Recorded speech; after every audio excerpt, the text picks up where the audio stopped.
Assalamualaikum warahmatullahi wabarakatuh. Terima kasih atas kesempatan yang diberikan. Kami dari kelompok 4 Pancasila kelas 8 akan mempresentasikan hasil pengerjaan kami mengenai tugas berikut.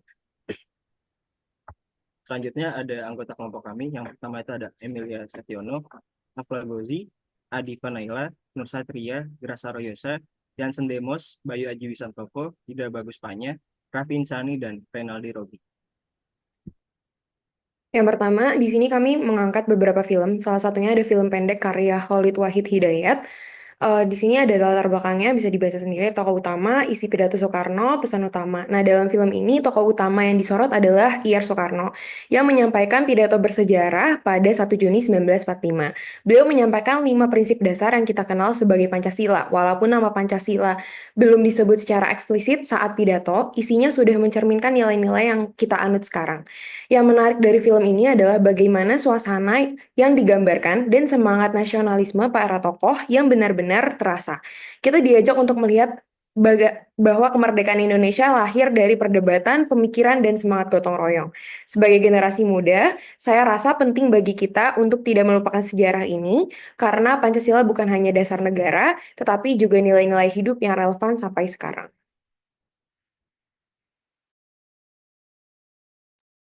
Lalu selanjutnya ada pembentukan BPPKI, yaitu rangkuman video YouTube oleh Beneran Indonesia. BPPKI atau Badan Penyelidik Usaha-Usaha Persiapan Kemerdekaan Indonesia dibentuk oleh Jepang pada tanggal 1 Maret 1945 untuk mempersiapkan kemerdekaan Indonesia. Terdiri dari 62 tokoh bangsa dari berbagai kalangan. Yang pertama itu ada sidang pertama BPPKI pada tanggal 29 Mei sampai 1 Juni 1945 membahas tentang perumusan dasar negara. Muhammad Yamin menyampaikan usul 5 asas dasar negara, Supomo konsep negara, integralistik dan persatuan, Soekarno memperkenalkan Pancasila sebagai dasar negara. Lalu selanjutnya ada Panitia 9 dan Piagam Jakarta pada tanggal 22 Juni 1945 merumuskan dasar negara dalam Piagam Jakarta yang menjadi cikal bakal Pancasila. Lalu selanjutnya pada sidang kedua 10 sampai 17 Juli 1945 mengenai rancangan UUD membahas bentuk negara dan sistem pemerintahan yang hasilnya menjadi dasar bagi PPKI dalam menetapkan Undang-Undang Dasar 1945.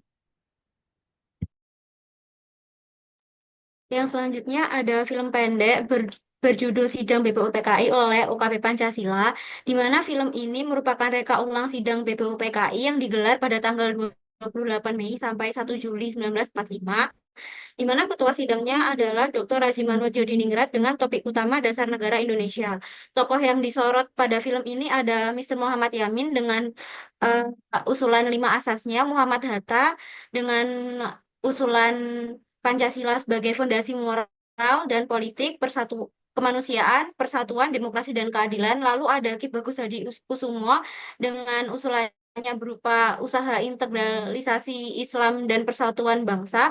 Lalu ada Supomo dengan 5 dasar usulannya, ada Lim Kuan Hian dengan seruan agar Tionghoa lahir di Indonesia diakui sebagai warga negara, dan persamaan hak dan kewajiban bela tanah air. Lalu ada Soekarno yang usulannya menjadi cikal bakal adanya Pancasila, yaitu kebangsaan Indonesia, internasionalisme atau peri kemanusiaan, mufakat atau demokrasi, kesejahteraan sosial, dan ketuhanan yang Maha Esa. Ya, selanjutnya yaitu analisis sosial. Untuk analisis sosial ini dibagi menjadi 3 bagian. Yang pertama terdapat latar belakang, kemudian proses pembentukan, dan hasil akhir. Untuk latar belakang sendiri, yang pertama yaitu kekalahan Jepang pada Perang Dunia Kedua. Pembentukan Pancasila terjadi dalam konteks penjajahan Jepang dan ketegangan global akibat Perang Dunia Kedua. Kekalahan Jepang di Perang Pasifik menjadi pemicu mereka menjanjikan kemerdekaan kepada Indonesia dengan harapan dukungan dari rakyat Indonesia. Sebagai bentuk konkret, dibentuklah BPUPKI, sebuah badan yang bertugas merumuskan dasar negara atau Pancasila itu sendiri. Yang kedua yaitu kesadaran masyarakat akan kesatuan. Menjelang kemerdekaan, masyarakat Indonesia mulai menyadari bahwa keberhasilan meraih kemerdekaan dan membentuk negara tidak bisa dicapai hanya oleh satu golongan atau daerah tertentu saja. Dalam konteks perumusan dasar negara, kesadaran akan pentingnya kesatuan mendorong para tokoh bangsa untuk menghindari ideologi yang eksklusif atau memecah belah. Oleh karena itu, nilai-nilai dalam Pancasila dirancang agar bersifat inklusif, moderat, dan mencerminkan semangat persatuan. Yang ketiga yaitu kebutuhan akan identitas bangsa. Indonesia merupakan wilayah yang sangat beragam, terdiri dari berbagai suku, bahasa, agama, dan budaya. Tidak ada satu identitas tunggal yang secara alami menyatukan seluruh penduduk Nusantara. Akibatnya, saat bangsa ini akan berdiri sebagai negara merdeka, muncul kebutuhan mendesak untuk menemukan identitas kolektif yang dapat diterima oleh semua golongan. Dalam konteks ini, Pancasila dirumuskan sebagai identitas bersama yang menyatukan semua elemen masyarakat Indonesia.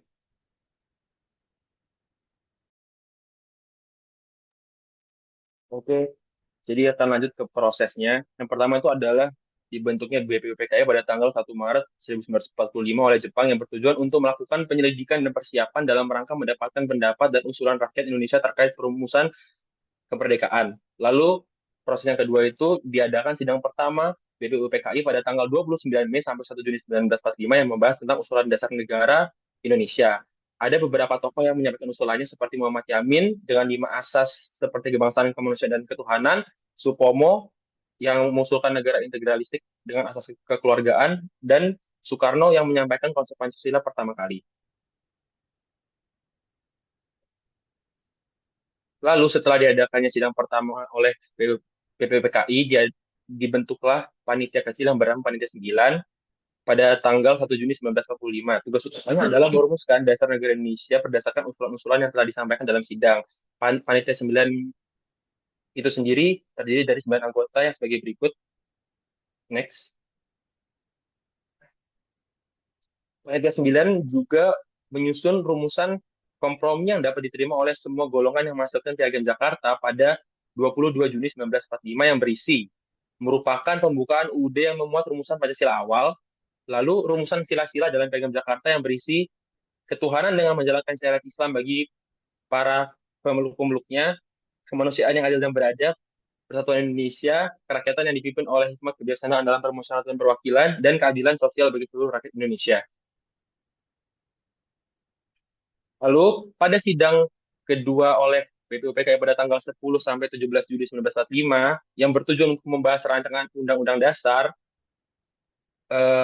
dengan menyempurnakan rumusan dasar negara dari Piagam Jakarta dan menentukan bentuk negara dan sistem pemerintahan. Sidang ini memiliki beberapa hasil penting sebagai berikut, yaitu adalah rancangan UUD terdiri dari pembukaan yang mengacu pada Piagam Jakarta, batang tubuh, dan penjelasan UUD. Lalu Indonesia akan berbentuk negara kesatuan, lalu disetujui menggunakan sistem presidensial dengan presiden sebagai kepala negara dan kepala pemerintahan. Rumusan Pancasila dari Piagam Jakarta sementara dijadikan bagian pembukaan UUD, namun belum final karena menimbulkan perdebatan dari kelompok non-Muslim di wilayah timur di Indonesia. Lalu setelah itu dibentuklah PPKI pada tanggal 7 Agustus 1945 untuk menggantikan peran BPUPKI untuk menyelesaikan persiapan kemerdekaan, termasuk mengesahkan dasar negara dan undang-undang dasar. Lalu yang terakhir adalah perubahan rumusan Piagam Jakarta dan pengesahan Pancasila sebagai dasar negara. Setelah sidang kedua BPUPKI yang masih perdebatan dari kelompok non-Muslim di wilayah timur Indonesia, pada tanggal 18 Agustus 1945, sila pertama dari Piagam Jakarta itu diubah menjadi ketuhanan yang Maha Esa, serta pengesahan UUD 1945, di mana pembukaan UUD bersikap Pancasila sebagai dasar negara Indonesia.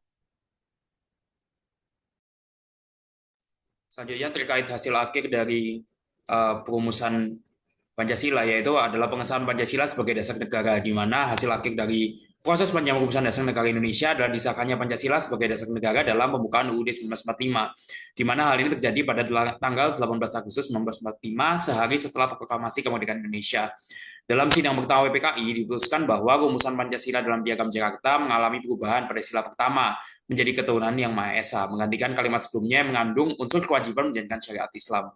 Perubahan ini merupakan bentuk kompromi politik demi menjaga persatuan bangsa yang majemuk, terutama untuk menghargai aspirasi kelompok non-Muslim dari wilayah Indonesia Timur.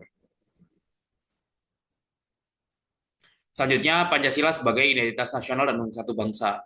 Pancasila tidak hanya disepakati sebagai dasar negara, tapi juga menjadi identitas nasional yang mencerminkan kepribadian bangsa Indonesia. Setiap sila dalam Pancasila mencerminkan nilai-nilai luhur yang dapat diterima oleh seluruh elemen masyarakat Indonesia, yang terdiri dari beragam suku, agama, budaya, dan golongan.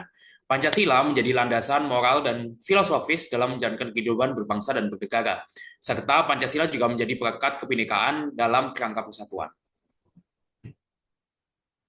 Selanjutnya, Pancasila juga menjadi legitimasi konstitusional dan fungsi jangka panjang. Dengan dicantumkannya Pancasila dalam pembukaan UUD 1945, Pancasila memperoleh legitimasi konstitusional sebagai dasar negara.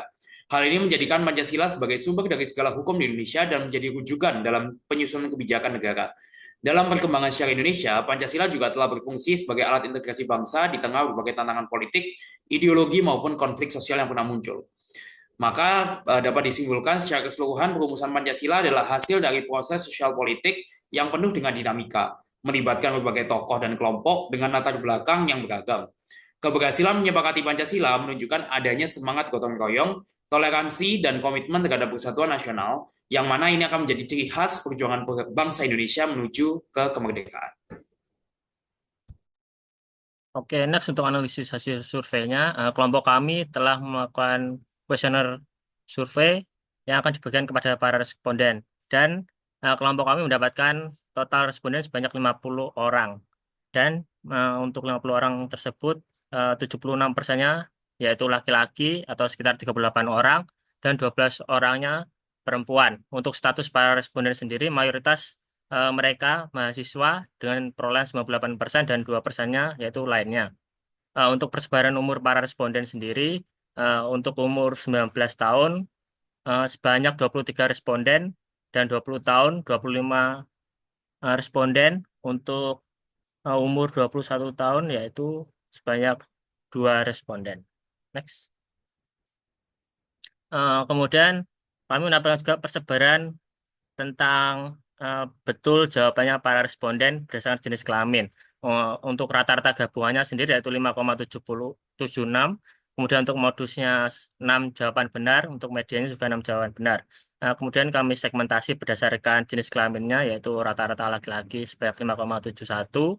Untuk modusnya sendiri sebanyak 6 jawaban benar, medianya 6. Kemudian untuk perempuan 5,91, modusnya sendiri 7 jawaban benar dan medianya 6. Next. Oke, lanjut untuk soal dengan pertanyaan dengan skala interval. Dalam survei yang kami berikan, terdapat 5 pertanyaan yang berbeda dengan skala interval mulai dari 1 sampai 5. Dengan nilai 1 itu memiliki arti sangat tidak setuju, 2 tidak setuju, 3 netral, 4 setuju, dan 5 sangat setuju. Lalu dalam pertanyaan pertama, yaitu saya memahami proses perumusan Pancasila sebagai dasar negara. Kebanyakan responden memilih dengan jawaban skala 4. Dan kemudian lalu untuk pertanyaan saya merasa sejarah Pancasila masih relevan untuk dipelajari saat ini. Kebanyakan responden memilih skala 5. Next.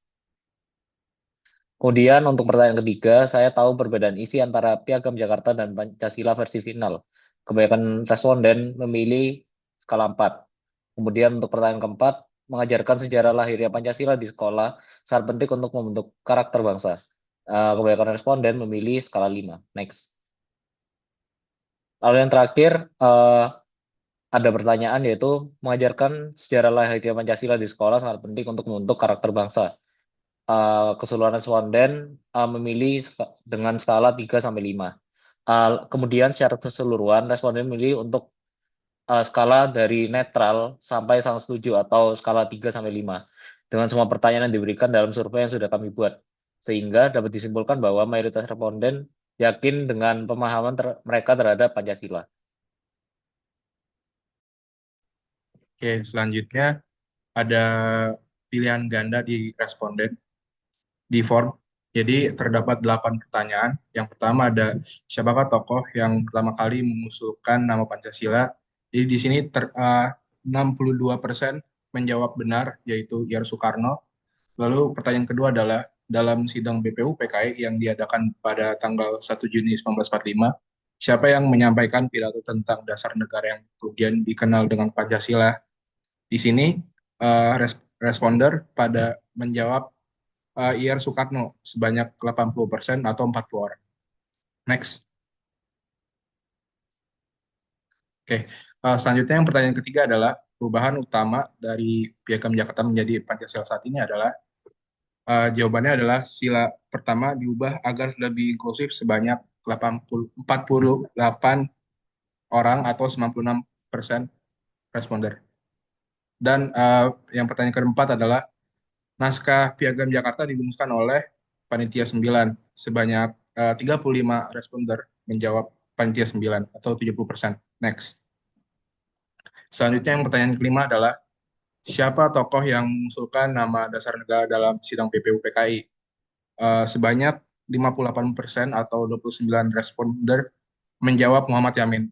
Selanjutnya pertanyaan keenam adalah apa isi sila pertama Pancasila versi Piagam Jakarta? Sebanyak 96% atau 48 orang menjawab ketuhanan dengan kewajiban menjalankan syariat Islam bagi pemeluk-pemeluknya. Next. Baik, kita melanjutkan ke pertanyaan yang ketujuh, yakni siapa tokoh yang dikenal memperjuangkan asas ketuhanan dalam Pancasila? Dalam jawaban responden sendiri ada sekitar 56 responden yang berhasil menjawab dengan benar, yakni Bapak Ki Bagus Hadi Kusumo. Lalu untuk pertanyaan terakhir, yakni siapa yang menjadi Ketua BPUPKI, ada sebesar 56% responden yang menjawab dengan benar, yakni Bapak Dr. Rajiman Wedjodiningrat. Lalu berdasarkan hasil survei yang telah dilakukan, dapat disimpulkan bahwa pemahaman responden terhadap sejarah Pancasila tergolong cukup baik. Hal ini ditunjukkan dengan rata-rata responden yang berhasil menjawab 5 dari 8 persoalan, kemudian kemampuan dalam mengenali tokoh-tokoh penting seperti Insinyur Soekarno dan Muhammad Yamin, serta pemahaman perubahan sila pertama dari versi Piagam Jakarta hingga versi final. Kemudian sebagian besar responden juga menilai bahwa sejarah Pancasila masih relevan untuk dipelajari dan penting untuk diajarkan di sekolah sebagai bagian dari pembentukan karakter bangsa. Meskipun demikian, kemampuan menjelaskan kembali sejarah Pancasila secara lisan masih perlu ditingkatkan, sehingga pembelajaran yang lebih komunikatif dan aplikatif menjadi penting untuk diterapkan. Terima kasih. Itu saja dari kelompok 4. Terima kasih atas perhatian teman-teman dan Bapak Ibu. Sekian. Wassalamualaikum warahmatullahi wabarakatuh.